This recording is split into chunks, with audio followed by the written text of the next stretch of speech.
Tom O'Farrell from CAI. Thank you so much for bringing me to your current favourite bar, Ma Malone's down in Cannes. Derry Garry, bonjour, bienvenue, le chez Manolan à Cannes. Je suis très honoreux que tu sois là. Manolans. Jesus, that is impressive. Now, did you read that? Or do you speak a bit of French? Je parle petit peu. I have a little bit of French, Gary. I have enough to get around, and I have enough to stay out of trouble, more important. Or get yourself out of places with bars and flashing lights. I like this. I like the way this has started, Tom. So tell us a bit more why we're in Cannes and why it's your current favourite bar.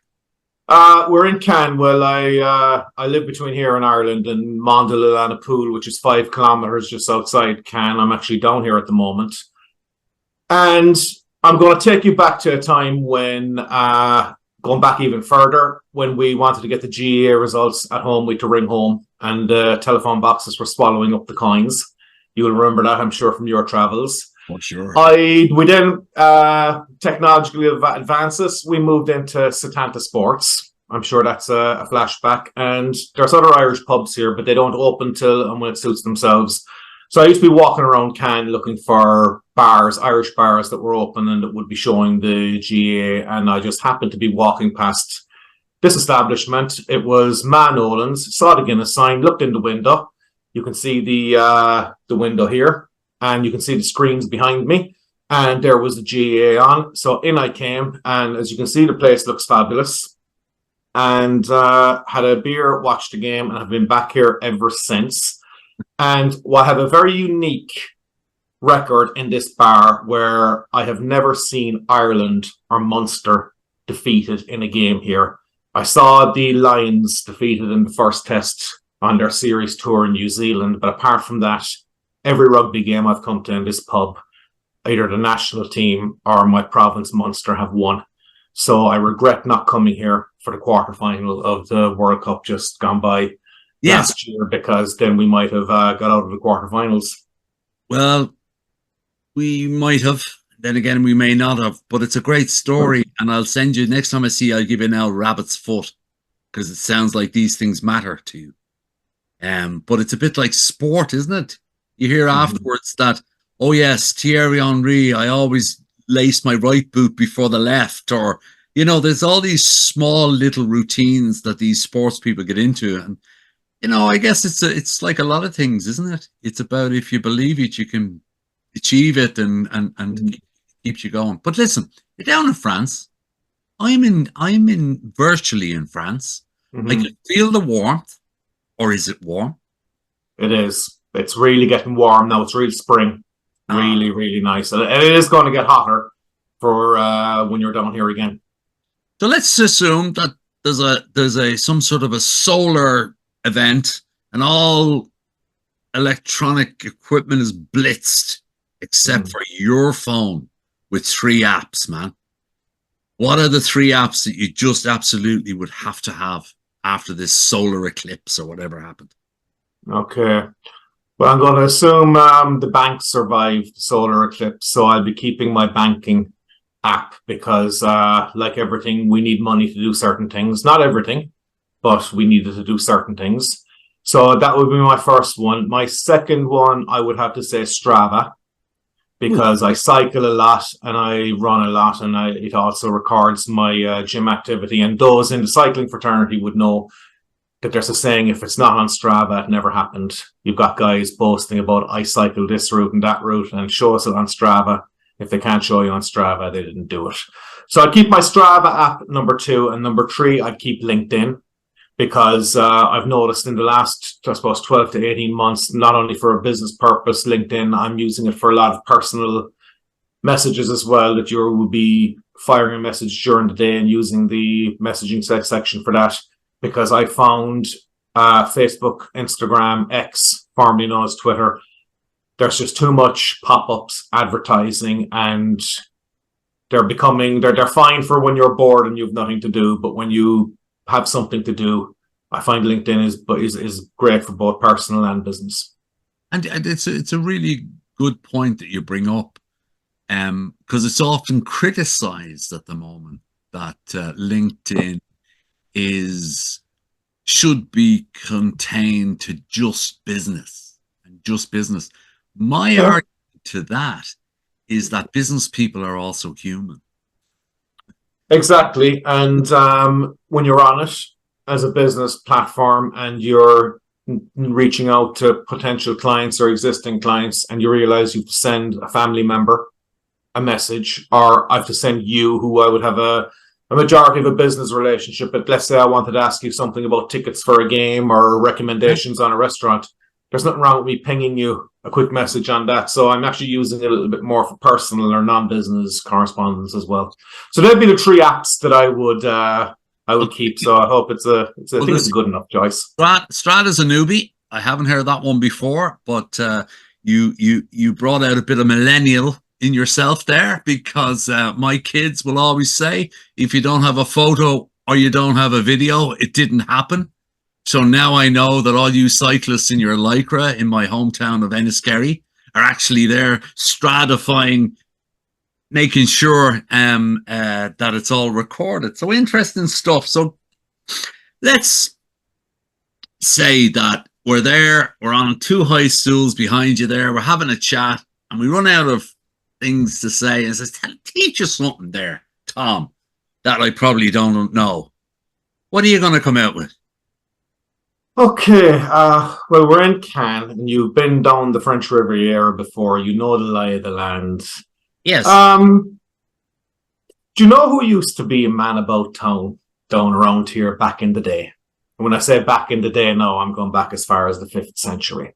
Oh, I was going to say Michael Smurfit, but obviously not. That would be wrong of me. But go on. Definitely. 5th St. Patrick. Who? Yeah, St. Patrick. St. Patrick, okay. Mm-hmm. It's funny, I haven't seen a St. Patrick's Day down in Côte d'Azur too much, but go on. They're brilliant. They're absolutely brilliant. They're hidden gems, the St. Patrick's Day down here. St. Patrick lived down here, and this is where he studied to be a priest before he came to Ireland. If when we're finished this, if you want to look on Google Earth and go into Cannes and just go off the coastline, there's 2 islands. They're called Ile de Lorraine, the Lorraine Islands. And the big one is closer to the shore. It's called Ile de Sainte Marguerite. That's where the man with the iron mask was kept prisoner. And the smaller island below it is Ile de Saint Honorat. And that's where the Lorraine Abbey is. So when you zoom into that and you go to the very south of the island, you'll see the Abbey. And you'll see the vineyards where he worked in. So he might have brought us a few bottles of alcohol to Ireland. He might have introduced alcohol to us for all we know. But if you pan over to the east tip of the island and you go in, you'll find, it's very hard to see it because the trees are obscuring it. There's a very small chapel, which is called the Trinity Chapel. And what shape would you think that the Trinity Chapel is built? Ooh. I'm no rocket scientist, but I say there's 3 bits of something. Yes. 4-leaf clover. It's built in the shape of the shamrock. So I believe that's where he learned his teachings of the Trinity dogma. And when he arrived in Ireland, he found a shamrock on the ground, and he used that as his illustration for his teachings. Now you're going to tell me that you're actually joking. No. I'm deadly serious. I know you're looking at me. You're looking at me now as if the men with the white coats should be coming. Okay, Tom. For those, we have a very wide audience for this and show, and so what we're actually saying here is that St. Patrick, for those that don't know, was actually Welsh. Mm-hmm. So he goes down to the Côte d'Azur. You think of an awful lot of worse places to go to a monastery myself, so I'm liking his style already. He goes off an island, and that's where he becomes a priest in advance of coming to Ireland. And basically, yeah, okay. Yeah, sure. Are we 100% on this? Because this could form part of some massive movement. Uh-huh. And I'll tell you what, Gary. Change your flight plans for when you're coming over for Data Cloud Global Congress. Come out a day earlier. You can stay with me if you can't change your accommodation. I'll bring you out to the island. We'll go out early in the morning because come midday it's too hot out there. We'll go out early on the first boat and I'll take you around the island. I'll show you the Abbey, I'll show you the vineyards, and I'll take you to the Trinity Chapel. Is that a deal? I like your style. Because we must do research. I'll have to tell my wife I'm going to do research on St. Patrick. And let me just say, it wouldn't be the most outrageous thing I've ever probably said to her about going to a place early. But I'll be able to bring back a sort of brochure of some sort. So I can sort of see how a man like yourself with the love of Gaelic sports, the link back to Ireland, that you could become in the future sort of a guide. You could sort of be St. Patrick's historical guide, like what they have in the pyramids when you go to Egypt. I thought you were going to say the Irish ambassador to France. No. I'm only talking about the ambassador of the history of St. Patrick in France. I could actually. It's a pretty good idea. Could do some walking tours. There's only one small catch to it, Gary. When we're finished the tour, you're buying lunch. I'm buying lunch. Well, I absolutely I need to validate this because for the listeners, we need to be always factually correct. And I have no reason to disbelieve you. And I've learned more than you probably would like to believe from this call. I've learned about cyclists are just obsessed, like every other group of people, highly competitive, like golfers and fishermen and all the rest. If you don't have a photograph, it didn't happen. Now you have it on your wrist. Would you go out every day now cycling? From here on, I would. The weather's getting warmer. It's getting nice. It's too dangerous back in Ireland in winter. And there's just no enjoyment in it. So I do spin cycling in the gym. But now that I'm over here, I would go out 5 of the 7 days a week.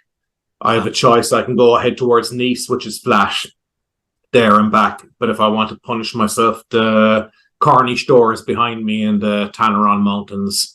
So I can go into the mountains if I want. And there's 3 of the Category 1 climbs in the Tour de France are within an hour from me. So if I really, really, really wanted to torture myself, I could go and do them. I have another job for you, man. You could be a tourist guide on behalf of the French Tourism Board. It's been fun. It's been short, but I've enjoyed it. Thank you so much, Tom. You're welcome, Gary. Thanks very much, and looking forward to catching up with you again and having a real beer here instead of a virtual one. Real beer. Ma Nolan's. We've been there. Thank you so much, Tom.